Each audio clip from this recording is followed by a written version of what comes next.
I had issues with myself for a minute. Kind of embarrassing. So I've worked in my of like,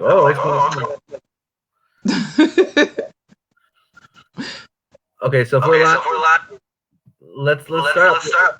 We're joined this hour by Julia Wallace and a slight echo. So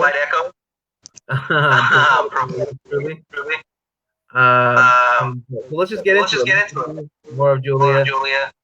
Tell us about it. Okay, so Left Voice is a news publication.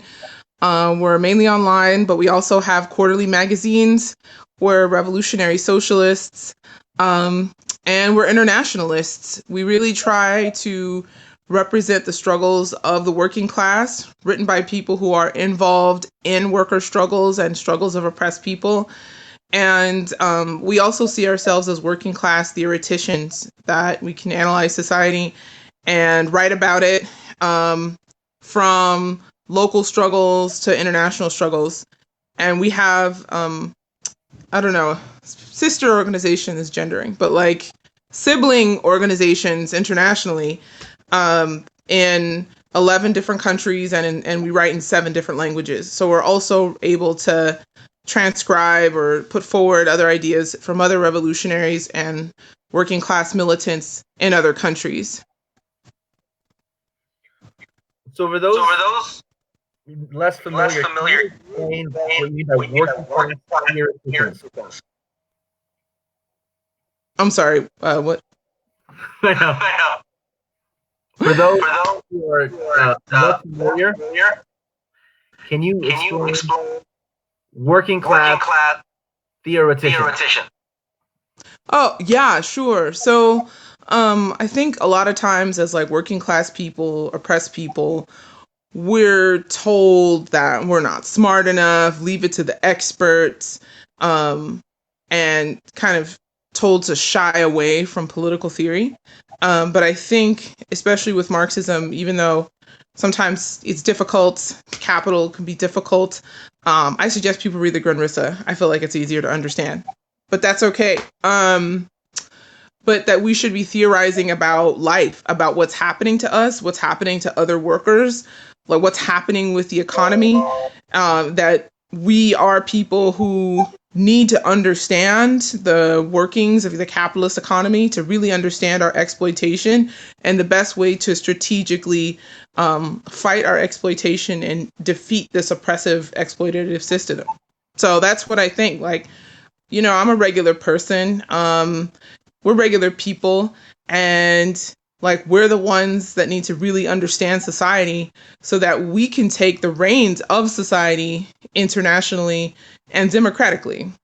I hope that explains. That's clear. No, that seems like an explanation. What are people should check out from Left Voice concerning the COVID pandemic? Oh, well, we have a lot that we're writing about. We have a lot of video from some of our comrades who are frontline workers. 2 of my comrades, one of them, Tracy Kwan, she's a frontline worker. She works in the ICU. She like cut short her paternity leave or her maternity leave to go back to work to help and fight in the front lines and fight the union bureaucracy.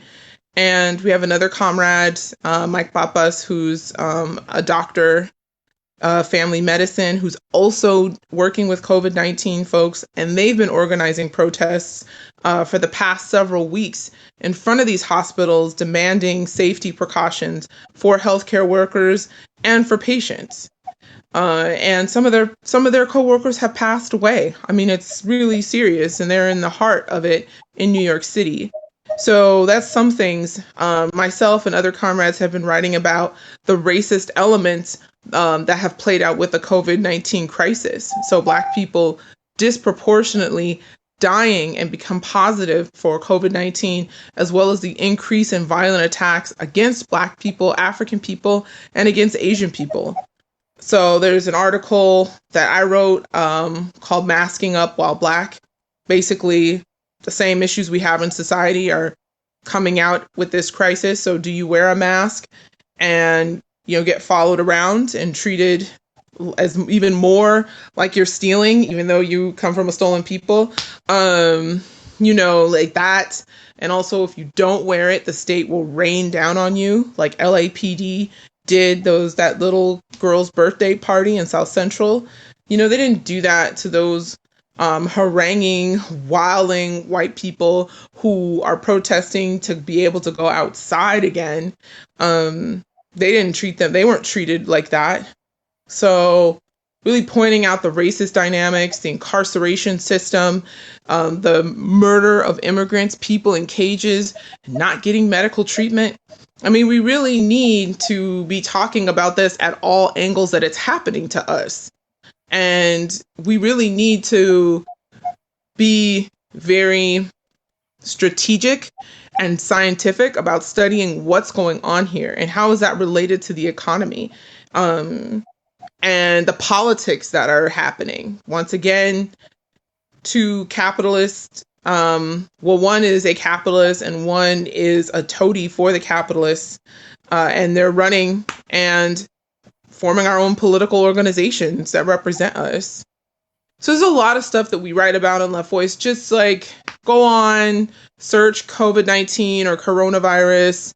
We have writing about queer theory, women's liberation. We really try to write about the oppressed, and we are oppressed. We try about the working class, and we are working class.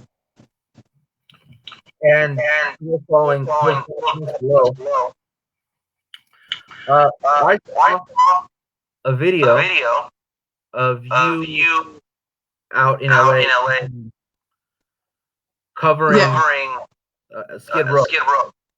Can you tell our audience who might not be from about and the particular of the moment? Yeah. So Skid Row is a small area in downtown Los Angeles. About 5,000 people live on Skid Row, and an estimated close to 3,000 of those people are homeless.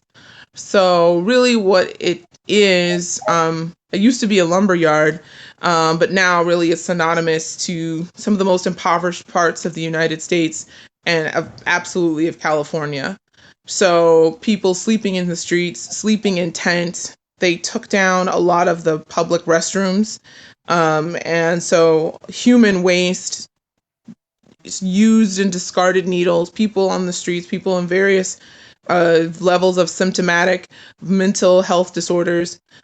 There's just a lot going on, and a lot of neglect. It's kind of like the city's got this deal where you could do whatever you want, do whatever drugs you want in the streets, middle of the day. Okay, as long as you don't cross these barriers, as long as you're not in this area, then we'll kick your ass or we'll drive you to the west side. So you have to find your way back. All kinds of things happen down there. And so that's kind of like what I see a lot of times when I'm down there for work. And now there's been more sanitation that they've put, like sanitation stations. But Garcetti was ordered by a federal judge because the judge had his attorneys go down to Skid Row. And of all the sanitation machines, 80% were non-functional. So, it was a lie. It was Hollywood. We're doing these sanitations and we're helping the most oppressed people, but 80% of these sanitations don't even work. So you're not really doing that. You're just posing like you're doing that. And so now they've set them up more, and I've seen a few of them work. But still, that is downtown Los Angeles is like capitalism personified. You have finance capital, huge towering buildings of U.S. Bank and Wells Fargo and Chase Bank and Citibank and all those places. And down below, people sleeping in the streets, unkept streets. There's been several epidemics that have happened in recent years. One of the most recent being typhus and leprosy and tuberculosis that have all happened in the last 5 or so years in that same area. So just people being completely neglected in the middle of finance capital, and then LAPD, who was the enforcers of that wealth differential. I mean, how are you going to have billionaires and then people who have nothing, literally zero income? You have to have a police force that is murderous, that's sadistic, that's cruel. You have to have that cruelty in order to enforce that fear, to keep those divisions, to separate those lines, those invisible borders throughout Los Angeles. That's how come Hancock Park, where the mayor lives, Mayor Garcetti lives, that's how come his streets are so quiet. And Koreatown, which is like 4 blocks to the east, is a whirling metropolis with its own homeless population. So they have to maintain those borders. Yeah. I could keep going, but yeah. Yeah. And Koreatown also very populated. Yeah, it is. And I think they've had some COVID deaths, but from last I heard, it was like 2, I think. But yeah, so that's what's happening. And, they're saying now Gavin Newsom just said that they made a deal with Motel 6. So they'll have a couple more 1,000 beds. And that's good. It's just, when is the period that they're going to open up those beds for people? When's that going to happen? They haven't even broken 1,000. So there needs to be more done in that regard. And there's so many people at home. And that's why, that's why we need a socialist society, and that's why the working class needs to control the society. So we wouldn't have nonsense like this, where people are at home, happy to work, want to help, and people who are working, doing twice the work that they used to do, exhausted and unprotected. It makes no sense.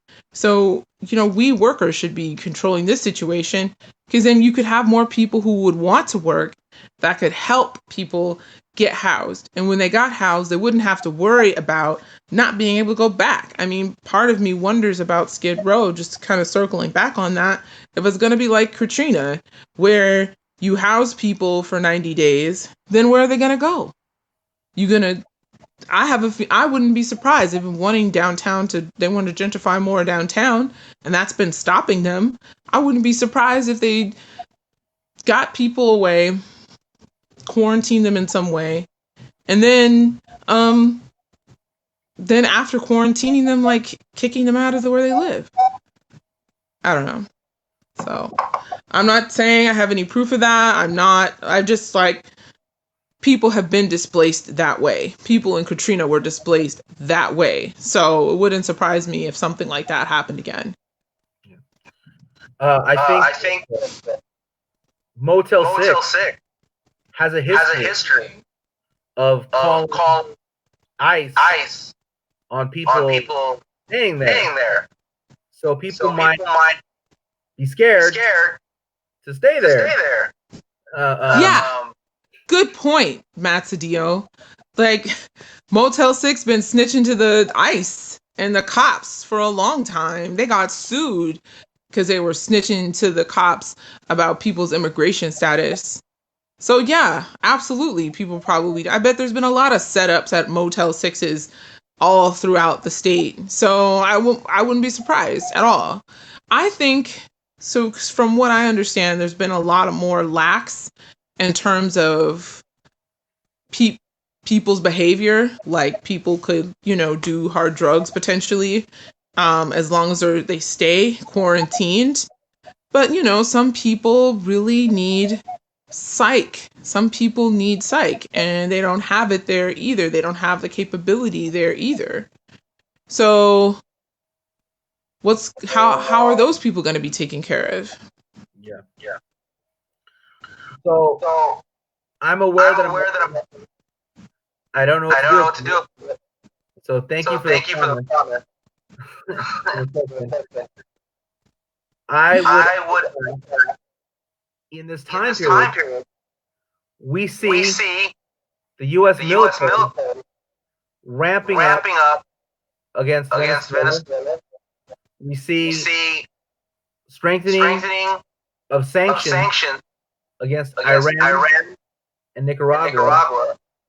So the empire is still moving despite a global pandemic. That's right. What is a left or your personal view of this?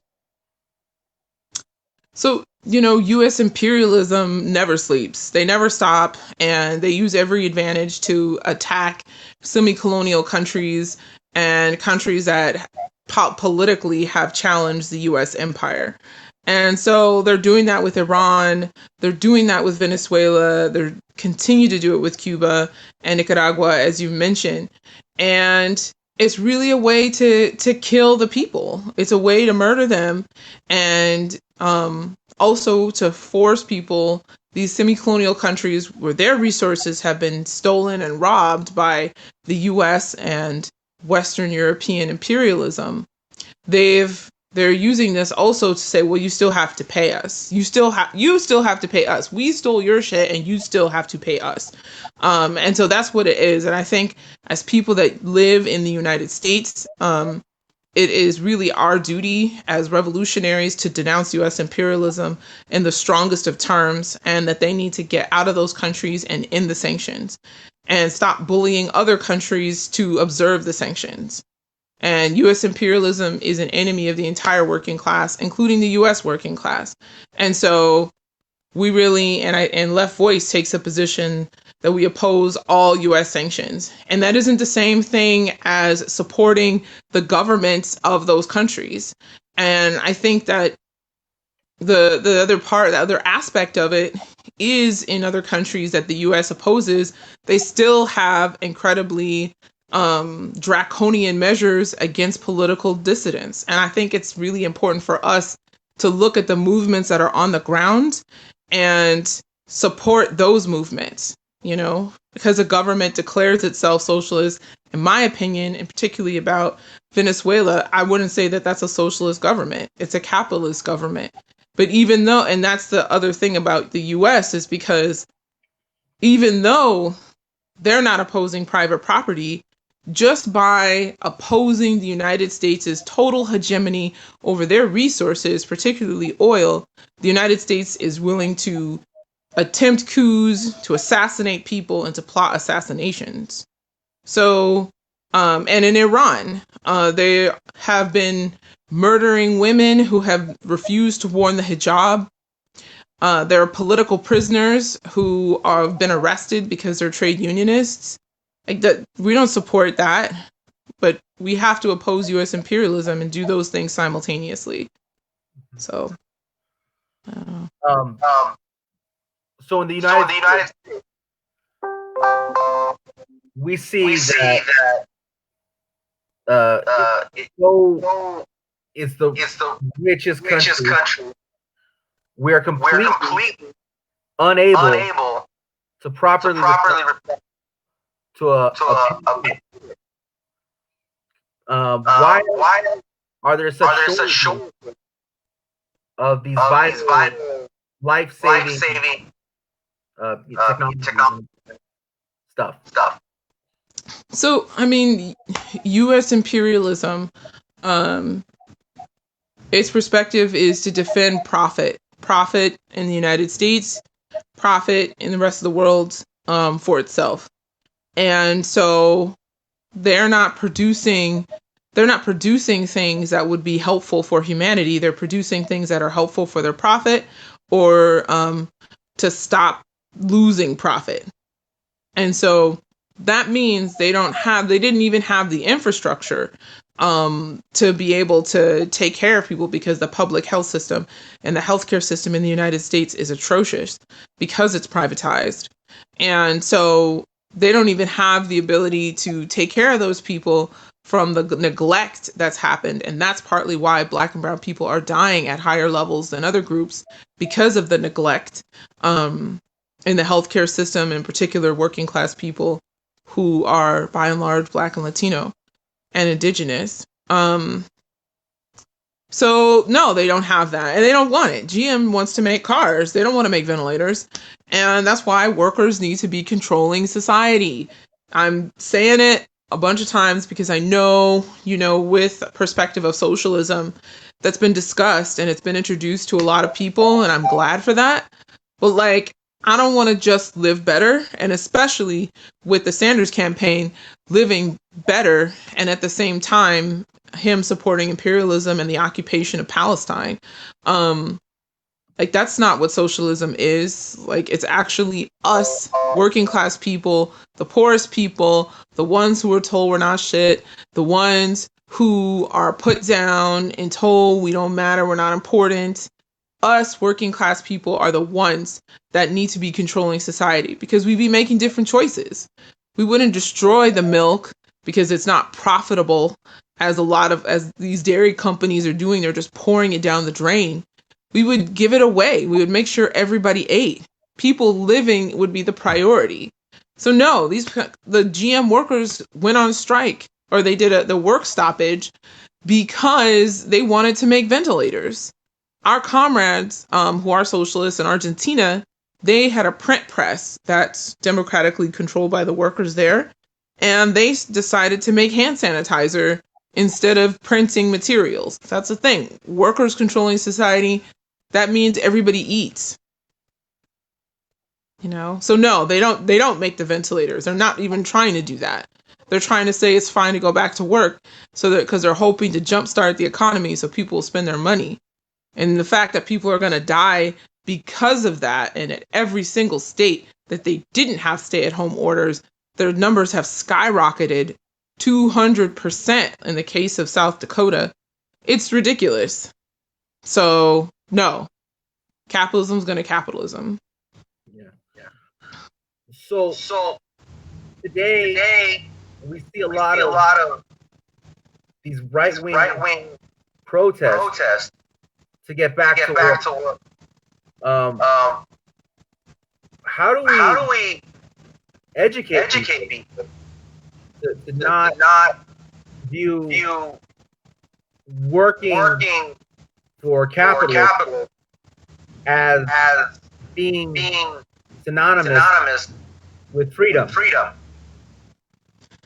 Well, I think the character of a lot of the people at those protests it's right wing, it's white, it's middle class, small businesses, and it's bankrolled by wealthier ones, just like the Klan.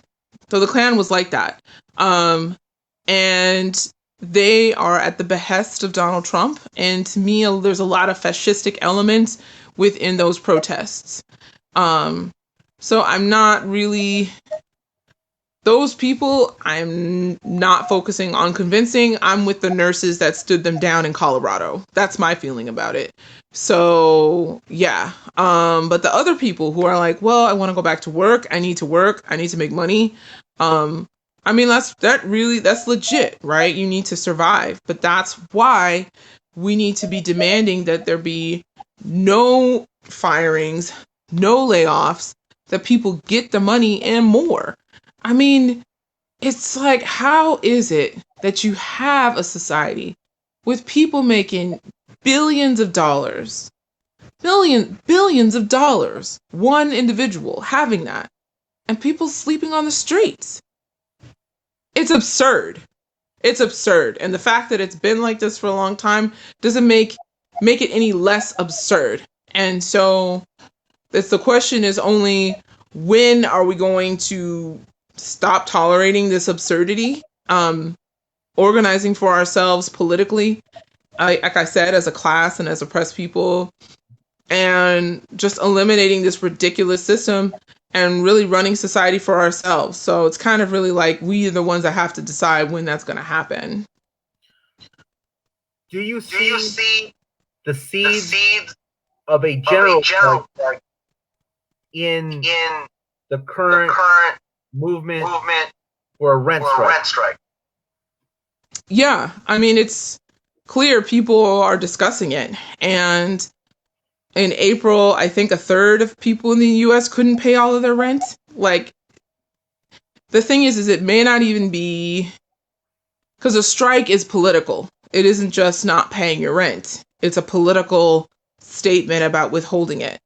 Um, my thought is that there's really the potential for a huge rent strike on May the 1st. Just in fact that a lot of people couldn't pay April's rent. Even more people may not be able to pay May's rent, even with this stimulus that some people got. And I think that's kind of what the capitalists are banking on. They're hoping people are going to really try to do that. But why should we be paying rent? I think rent is theft. We shouldn't be paying it. So, but I don't know. We'll see what happens with May 1st. In terms of a general strike, there's been a ton of wildcat strikes that have been happening all around the country, from Amazon to nurses in Santa Monica. There's been strikes that have been Whole Foods. There's been a lot of strikes that have happened already. So to me, it's like there's a potential for that. For May 1st, I don't know. I'm not sure what the mood is to have a complete general strike like Seattle 1919 or Oakland what was that? 30, no, that wasn't 34. Minneapolis 34. There have been strikes that have happened. So I think if it's not May, I think there's really the potential to have strikes in the United States. Wildcat strikes, organized strikes, perhaps. We'll see. The unions have not really been so really active, to be honest with you. And I think the union leadership, in a lot of ways, has really not just, but has totally bought into the idea that we're in this together with management. And we're not.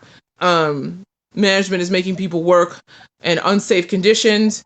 We are trying to help people. So I think the union bureaucracy really has had issues. They've attacked my comrades and been adversarial when they were protesting in front of hospitals. So that's something that we're going to have to overcome, is the folks who claim to represent us but don't actually represent us. So anyway, yeah, I'll stop there. Sorry for the long answers. I hope that they address your questions. No, that's perfect. You say rent is theft. Can you expand on that for the audience? Okay, so to live in a home should not cost anything, and someone should not be able to privately own your shelter. And so the fact that you pay rent for the same thing is theft. It's not like if you're paying your rent and then, they can, in rent control, they can raise it 3% a year, but is your home 3% better a year? No. Do you get paid 3% more a year? No. So basically, even under rent control, which is 3%, you're basically eating 3% of your income every year, and that is under rent control. That's ridiculous. People should just be able to live in homes without having to pay. And if they're paying money, it shouldn't be rent for someone to personally keep. It should be actually for maintenance and improving the home. And it should be collectively owned, publicly owned. So that's what I mean by rent is theft. They're stealing from you. They're stealing your income. They're stealing your livelihood, and you pay more, and you get, if you're lucky, you just get the same. So they say think global, act local. So I don't know. But locally, you are in a struggle with Mayor Butt. Can you Yes. speak a little to the corruption and the badness of Butt? Okay. So as folks may or may not know, Inglewood is a city. It's its own city, own police force, and its own city government, the city council and the Mayor James T. Butts. And so myself, who's a member of the Inglewood Tenants Union, have really been protesting for better living conditions for tenants, organizing around the May 1st. My sister in particular has been really active in that. And we've really had to come up against the mayor in particular. So the Mayor Butts, let's see, his litany of things. So if you Google Mayor Butts indictment, you'll see a ton of articles because Mayor Butts has been really shady. He has been shady with the finances about Inglewood and the budget. He has threatened people. He told one woman to go choke herself on a hot mic at a city council meeting. And then somebody put it on YouTube, and then he sued with the city's money for defamation. And of course he lost because it wasn't defamation, it was on tape. He's had to have the cops called on him for domestic violence. He had, for his I think estranged wife. He has also had other issues with telling this one elderly woman who was crying about losing her home and her fear of eviction. He said, he's accused the organizers of exploiting this woman's pain. And in reality, he's in the pockets of the landlords. And it's been us organizing and pressure from other powers that be to really have him even have a rent control ordinance, because he wasn't for it at all. And so really we see ourselves as, and here's another thing. So he used to be the police chief of Santa Monica. And I think it was a month before the deadline that all police misconduct records were going to be made public, he shredded all the documents. So he's police, okay? He's police. And he's also, in the pockets of the landlords and the developers who are building this ridiculous stadium in a place where people are being displaced. In Inglewood, people are being displaced or being evicted legally and illegally and constantly harassed by the police. Now he's building this stadium that's not going to do anything for the people of Inglewood. And he almost killed some people. So he was making an illegal left turn. If you watch the video on NBC4 News, he was making a turn, looked like he ran a red light, plowed into a car which had a mother and her 4-year-old child. The car spun out of control. It hit a motorcycle cop who happened to have his helmet on and happened to be standing next to a fountain. So it knocked the motorcycle cop into the fountain, potentially killing him if he didn't have the helmet on and if he flew into a wall rather than a pool. He's a menace. And, he's a menace, and he needs to be stopped and to be organized against and to be challenged. Yeah, that's horrible. It's wild. It's wild.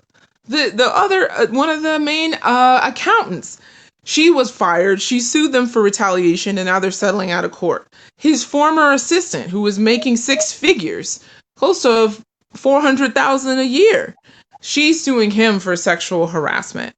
It's just wild. It's actually, okay, for people who are watching this, just Google all the city councilmen's names: Evo Morales, Alex Padilla, Dodson, Franklin. Just Google their names and just type in indictment next to it. Investigation. Just Google all of their names and you go ahead and look it up. You can see for yourself. It's wild here. Yeah. Wow. So just to clarify, he tried to sue for a recording of his own voice. Yes, that's correct. And he was super, yeah, that's right. And he was super rude because people were asking him questions at this town hall Maxine Waters organized. And then he refused to answer them. He was very snippy with the audience. And then he left 15-20 minutes into the event. And she even said, if you don't like your city council people, you can vote them out. If you don't like your elected officials, you can vote them out. Now, Maxine Waters is obviously, she's doing the most for the Democratic Party, trying to shine up Biden a little bit, you know. She's kind of the lipstick on the pig, so to speak, because, you know, he is not really doing a whole lot and she is very popular. But, you know, in reality, we need to leave the Democratic Party. And if people are actually about organizing working class and oppressed people, then they shouldn't even be willing to be in the same organization of the banks that have foreclosed on Black people and the same organization that has been privatizing healthcare, that has been destroying our communities. So that's what I think. Like, this party has nothing for us, and we need to organize our own rather than trying to make this one look good. Yeah. What is the left view of the Sanders campaign? And why did you do that? Sanders campaign. I mean, on the one hand, it like mobilized a lot of people, and it really represented people noticing an aspect of capitalism that's absurd, and really people looking towards socialism and socialist ideas. And so I would say in that sense, it's really representative of a lot of people, particularly young people, that are wanting something different. But I mean, for Sanders himself, he played his role. Like, he told people from the jump, I will support whatever nominee. I will support whoever is the nominee. He said it over and over and over again. And so it's like, well, then how can you have a perspective of all these ideals if you're willing to endorse the person who opposes those things, who is literally in the hands of the healthcare industry, who has supported segregation and keeping school segregation, who seems like a creep and a rapist? And like, how can you then say, and then also even Sanders on a good day supported the occupation of Palestine and imperialism. And so I think that with this coronavirus happening, people are seeing so much more that they were already starting to see through the Sanders campaign. And so the question I have for those people is, now that you know that he rides for the Democrats and imperialism and capitalism, now that you know that, then take that enthusiasm that you had for building an organization that actually represents us, that represents the youth, that represents immigrants, that represents Black people, queer people, Asian people, Muslims, that represents working class people, all workers of all sectors. Like, we can do that. And even though revolutions were never elected, having political organization means that we can help to prepare ourselves and prepare workers and oppressed people like ourselves to really fight for the reins of this society. And a political organization can do that. But there's no way we could even begin to do that if we remain in the same organization of the people that oppress us. Absolutely. Absolute agreement. Yeah. So this echo is a little difficult, but I'm interested in what can people follow up of the information you've offered here today? Well, check out, my home. Check out Left Voice, leftvoice.org. Just Google us. There's, I have some articles written, and there's a lot of stuff that we write about. We posted an article from Socialist Resurgent about the locust swarm in Africa. We really do our best to write about the struggles of workers. And also, let's say you have a struggle that you're involved in. or there's an activity that you're involved in, pictures that you like to take, what you like to write, Mass Dio. Um, like, please write for us. Use us as a vehicle to get out more revolutionary socialist ideas. Like, for so many of us who have been talking about revolution, been talking about socialism and liberation and fighting imperialism and capitalism, Left Voice really is a project that aims to dialogue, debate, and uplift the struggles of workers and oppressed people. That aims to turn us as theoreticians and also fighters in the class struggle against capital. And really, we so welcome people who have other ideas or things to engage us or write for us, or hit us up. Like, you got an issue, you're not sure. We really want to build that perspective and that fight against capitalism and imperialism. So we welcome everyone. Write for leftvoice.org. Check us out. My name's Julia Wallace. You can find me on Instagram, Facebook, Twitter, all those things. But yeah, please, we have a world to win, and it's up to us to win it, and we really have the potential to do that. So please, let's use our abilities and time to do it. Also, happy 420, people. We have a cool article today on how bud tenders need to control weed and weed production, and we need workers' control of the marijuana industry so that it's democratic. So, and of course, legalizing it. So wanted to also make sure to say that that's our article we put out today on 420 2020. So check it out. And thank you so much for having me on your show, Matt. There's one question. Why is it important? Tell me. Why is it important? Which question? Why is it important for people to have an international perspective? Okay. So, if we consider U.S. imperialism, right?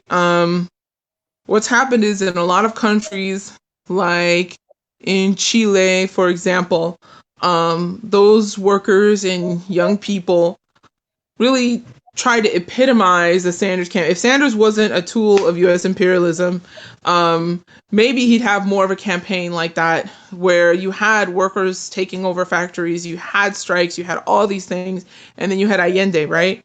And so what happened? The U.S. just came in, installed a puppet government, and murdered people, and forced Pinochet onto that population. And the U.S.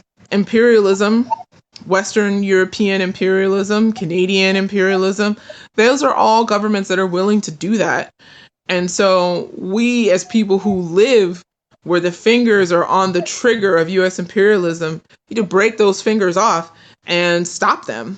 And we are in a position to be able to do that by forming working class organizations and combative organizations.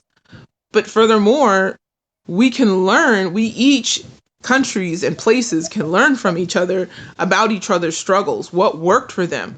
Why was the United States able to install a military dictatorship? What are the lessons from that? How can we continue the good things from these movements that have happened and are happening, and not continue the things that have hurt them? So, that's why I think we need to be internationalists, is because this world is international. Capitalism sure as hell is international. Imperialism is international. So our organizations need to reflect that. And not just once in a while, but really be in constant communication with areas of the world to be able to do that. So I just did a talk Saturday about racism and coronavirus with some of our comrades in Brazil. With their group called Quilombo Vermo, which means the Red Quilombo. So it's a Black Marxist group there that we work with. And so we need to be doing that more and more. We have the opportunity, we have the technology. We need to be doing that more. So I'm really glad, Matt, you started this program too to help with that. Thank you. And thank you. So We'll talk soon. Hopefully less Yeah. It's cool. It's great. Anytime. And I'm so glad you're doing what you're doing, Matt. You're the best. And yeah, just keep it up.